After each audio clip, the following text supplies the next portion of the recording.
Is this thing on, man? Welcome to Obsessive Audio. I'm Eric, and welcome to the new look, the new idea for the channel. If you've watched the channel before, you saw that there were some plugins that we would demo, but no talking, no reviews, that sort of thing. And I thought this year that what I would do is expand the channel to include some talk about this stuff, and also get beyond plugins, perhaps some analog gear and mixing tips and tricks and secrets and that sort of thing. And the other idea was that I wanted to do it live without any editing. So that way I could just sit down, cut something very quick, and also with an eye to streaming and that sort of thing. So I've got the Starship Enterprise basically set up here. I've got my video switcher controls down here. I've got the video preview down there, and then I've got the screen with the actual plugins and stuff up there, and then of course the loyal audience right in the camera, which I have to remember to try and look at a little more. But if you see me looking around here, it's because this is the maiden voyage and there's a lot of stuff going on, and it's not because the guy is shifty, or, well, he is, but that's not why. Anyway, without further ado, what we're going to take a look today is a new plugin from Plugin Alliance made by Neold, a relatively new company. This is their second product.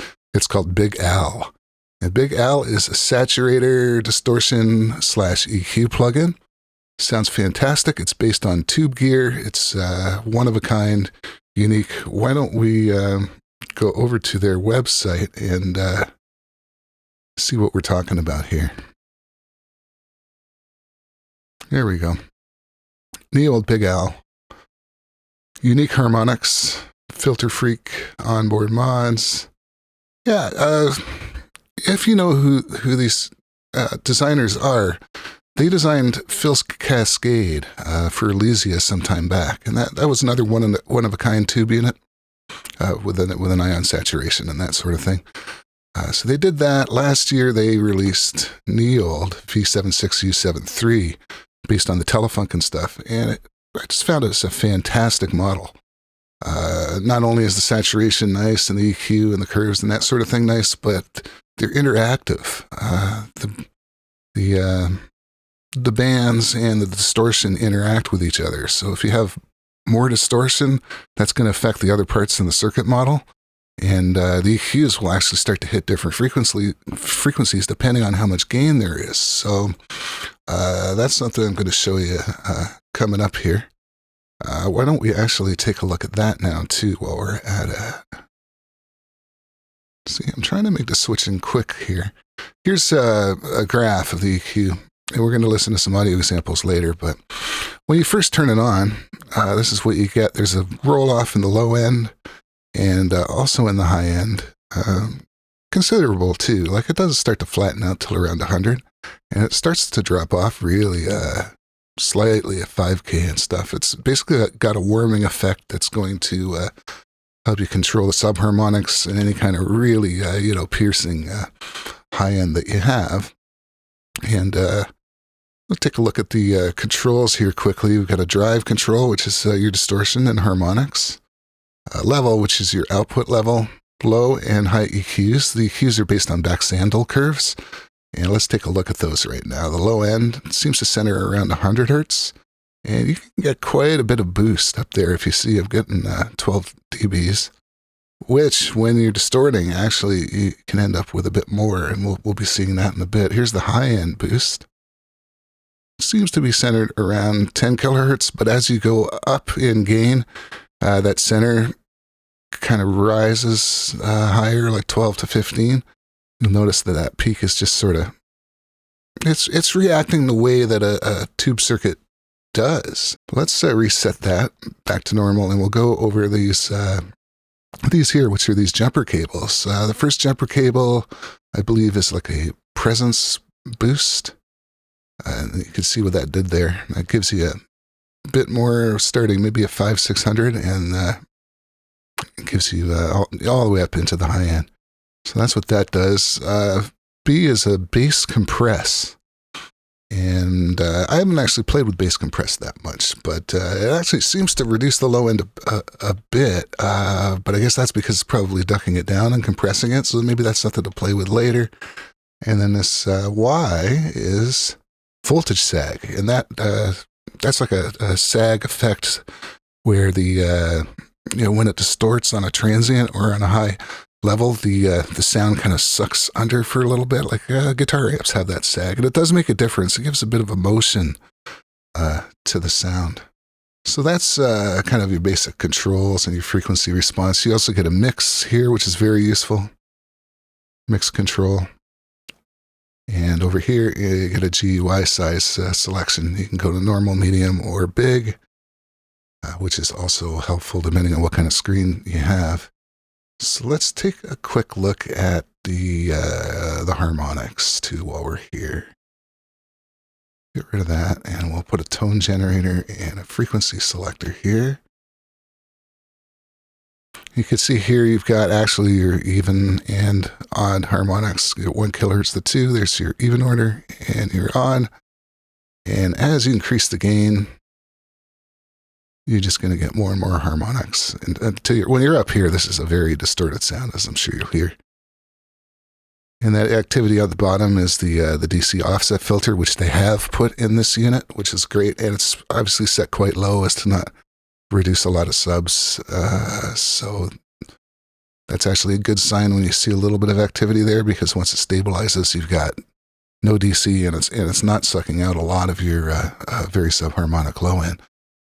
So that, I would say, probably covers the technical aspects of the plugin. Let's get into the sound here and hear on a few examples. First, I'm going to turn it off.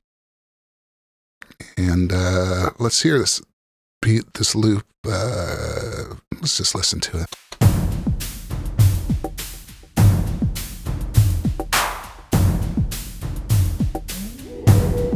Nothing on it right now. Now I'm going to activate what I dialed in.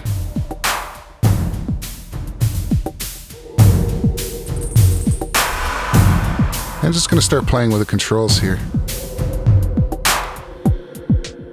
A bit more low, high.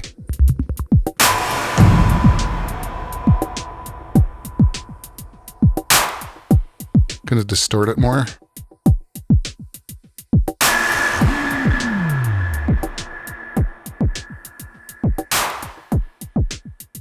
Now you notice, well, you would, let me go back to the beginning. And let me get you the screen here.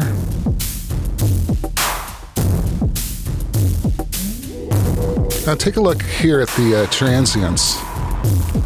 As I distort it more, it's actually taking the transients down rather than pushing everything up to a top limit. See that? As I ease off on it, those transients are coming back. And as I distort it more, getting less level. Ooh, which gives you more room. Turn things up, right?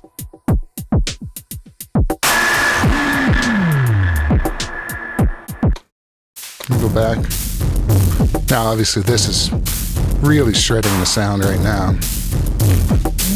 And it's probably a good opportunity to hear that sag control, that sag jumper.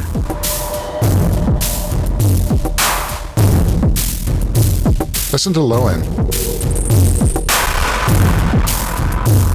A little bit of extra motion.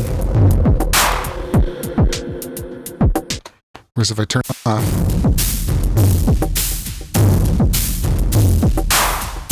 just a bit more straight up distortion.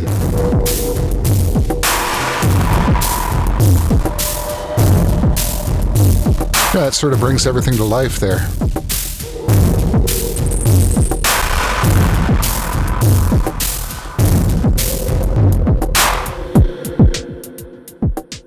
We'll get a little bit more, more reasonable with the drive there.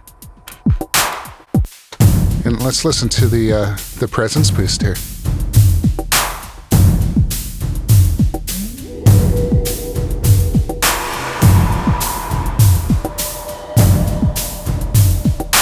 It's actually kind of subtle.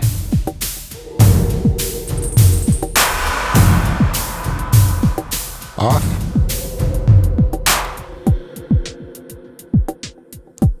On.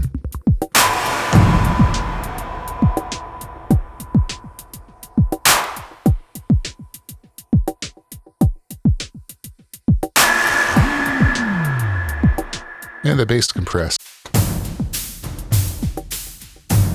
Now this I didn't notice quite as much.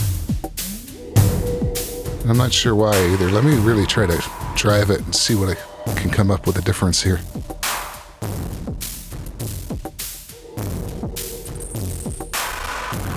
Off. Oh yeah. Hear that?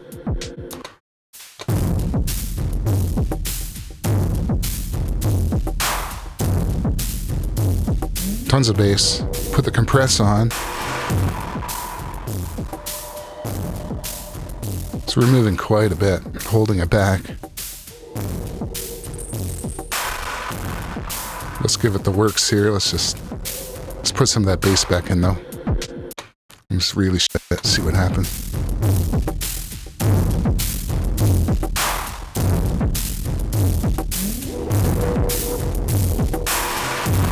There, that thing's shredding now. Barely recognizable. And we'll mix that out. The original sound.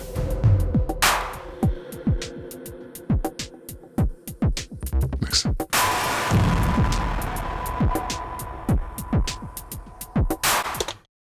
Anyway, very cool there. I thought you kind of get a sense of the type of distortion that you get and also the EQs. But let's move on to another example here. I've got a kick drum.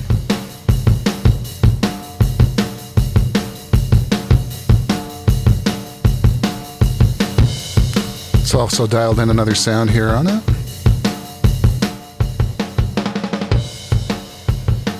That's with nothing on it.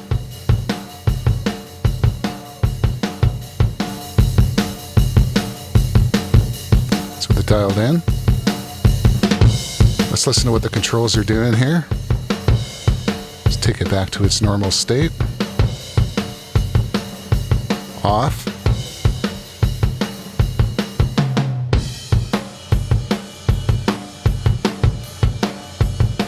Even just turning it on in the default state does change the sound somewhat.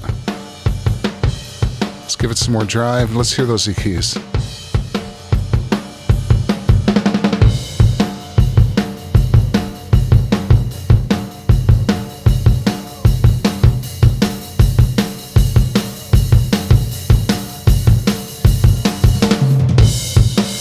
Really tasty.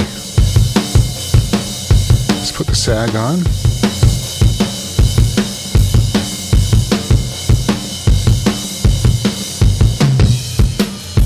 Off.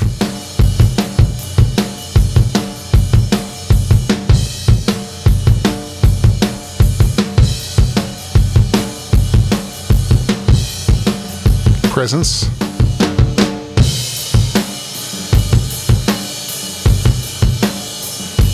Presence off.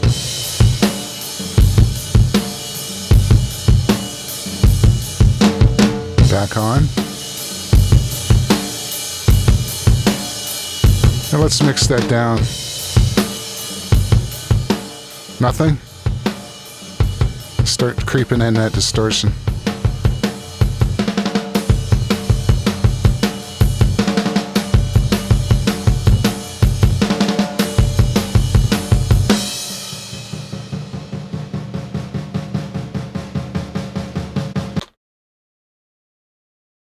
So yeah, it's distortion, right? So it's not quite the same as a compressor, obviously.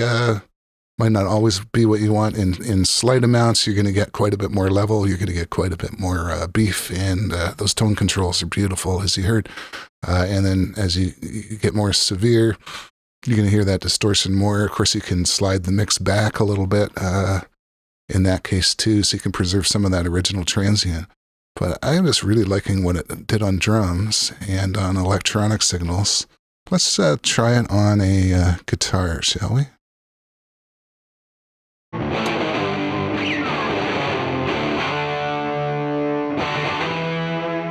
So that's off. Let's go to the plug-in.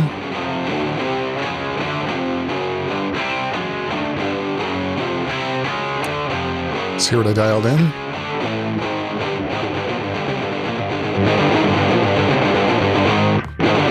Serious volume jump there. Let's play with the low end.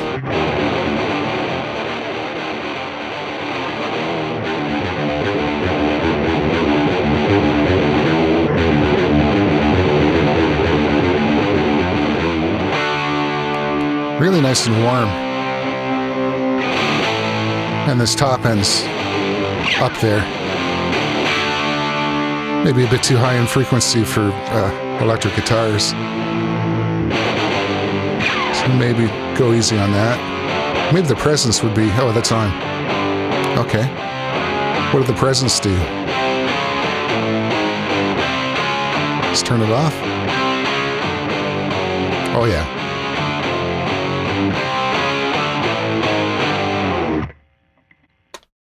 Let's go back. Let's try the bass compression.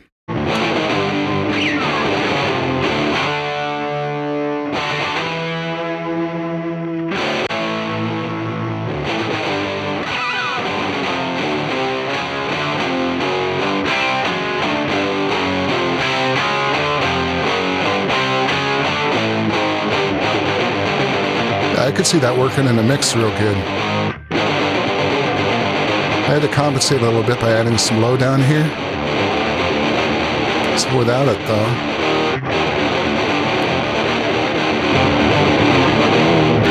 that builds up pretty fast without it. And the sag.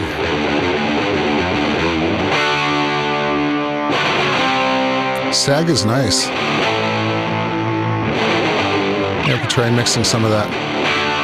Go back a little towards the original.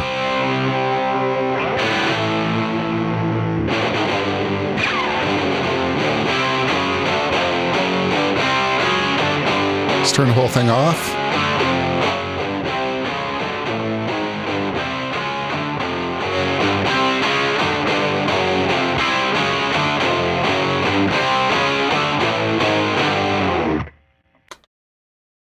Yeah, so, I mean, that's another good use for it. I tried it on vocals. I really liked what it did. If you go to the Plugin Alliance site, there are demos there on various instruments. I had a bit of electronic fun with it here. Let's see what we can do with the... I believe these are some electronic drums. Let's see what we've got. Yeah. Let's turn that on. Let's play around with those.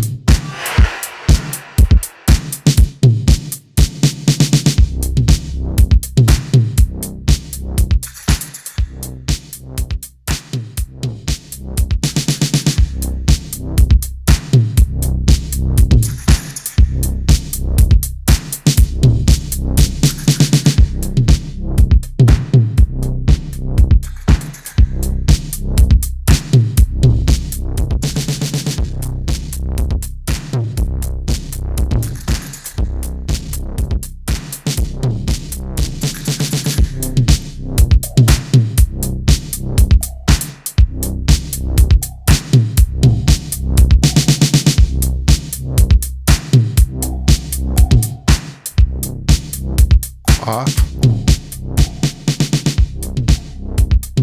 on, off, on.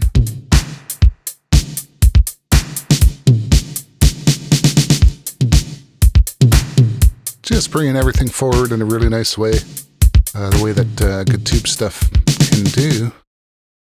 What can I say? I really love it. There we go. Let's get back to... Nope, I hit the wrong button. That's what I wanted to do. See? Still new at this. But anyway, I hope you enjoyed that. So a real quick look at it. This is the first day one of it coming out.